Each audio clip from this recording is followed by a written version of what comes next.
Familiar to all troops, the first SA-80 was issued to the British Army on October the 2nd, 1985, to a sergeant in the Worcestershire and Sherwood Foresters. Although production stopped in 1994, the weapon will stay in service until 2025. But that doesn't mean development has stopped. Mounted on this gun, a state-of-the-art laser light module, the latest leap forward for troops on the battlefield. You really can see the benefit that this laser sight brings to the SA-80. Even in horrible weather like today, the laser cuts right through, and it's very easy to hold on target, even for someone like me who's not used to this sort of thing. It weighs less than half a pound, and at night has a range of 800 metres. All infantry soldiers will be issued with the new laser sight. 1st Battalion, the Yorkshire Regiment, have already been equipped with them and used them. What we used to use is the tracer, so it used to give away its position before. With the new laser light module, when the order's given, we can start firing, and it gives the discretion of where we are, and the enemy still don't really know where they're firing coming from. Private Naylor will also benefit from these new binoculars. 15,000 have been bought, and they're 50% lighter than the existing ones. That's part of a deliberate strategy to reduce the weight of all kit carried by soldiers. The main saving, and the one that I think will revolutionise how the British Army fights in the future, is that by being so accurate, this new LLM allows us to achieve a fixed effect on the enemy through precision rather than suppression. As a result, we can carry less ammunition, and one of the biggest things that increases our weight is reduced. Code on, right. Roger.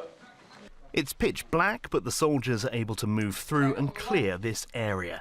They're wearing head-mounted night vision systems. 4,000 of these have been bought for the Army Reserve. It's very useful, especially out in Afghanistan. The guys are using it well, and we're having brilliant reports coming back saying that the kit does work. Well, with me now is Philip Dunn, the Minister for Defence Equipment Support and Technology. Minister, just how important are these items that we've seen today? Well, I think this is a really important day to demonstrate to the Army and to people who are considering joining the Army that we are providing state-of-the-art battle-winning equipment to our men and women on the front line. And this kit's also rolling out to reserves too. Yeah, and that's a really important point. We're bringing this into the core equipment programme for the Army, both the regular and the reservists. So our reservists now will be training on the same kit alongside their regular colleagues, and they know that when they come to serve, they'll be issued with the same kit as their regular colleagues, and it's state-of-the-art. So I think that's an important message to send to those who are considering the reserves, that they are not second-class soldiers. They're with our regular colleagues alongside them using the same state-of-the-art kit. Now, the head-mounted system, that 4,000 extra units have been purchased specifically for the reserves. Does that indicate that there are still areas that need to be filled in? There's equipment gaps that the reserves don't have access to? Well, I think that's probably the case, but also, of course, we're increasing the size of the reserves, so we'll need more kit to be able to equip them. What sort of gaps are there? Pass.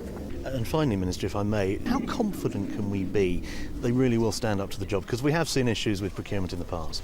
Well, these have been procured quickly, but also very thoroughly. So if you talk about the binoculars, for example, the binoculars, I'm told, have had 73,000 stress tests of opening and closing on the hinge to check that it's going to stand up to the right kind of through-life pressure. So I think that we've tested these very rigorously, and I'm confident that they will work.